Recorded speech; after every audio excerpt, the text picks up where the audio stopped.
ये आपसे क्यों ले गए हैं? वजह क्यों लगाई? मतलब वैसे ही आप क्या कहेंगे? आप इस पे कमाते हैं, पैसे कमाती है ना हलाल की, तो ये आपसे लेके जा रहे हैं। ये तो इस्लामाबाद I8 में, ये देखें मरकज़ में, मेन मरकज़ में हमारी बहन यहाँ पे मतलब कि अपने लिए रिज़्क़ कमाने कि बिजली का बिल नहीं पे कर सकते कोई। इतनी महंगाई है कि अपने लिए एक वक्त का खाना नहीं ले सकता बंदा।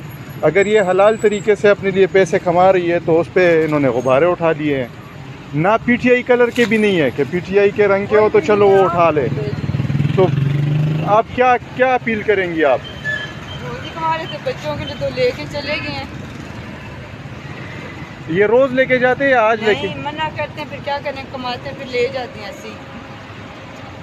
ये I9 पुलिस स्टेशन की गाड़ी थी यहाँ पे अभी, और मेरे ख्याल से सही किफ़ायत थे। मैं उनके शक्ल को जानता हूँ, ये वीडियो में शायद वो ना आए हो, लेकिन ये देखें, ये इस मुल्क का निज़ाम है, ये इस मुल्क का गरीब इस तरह रुल रहा है।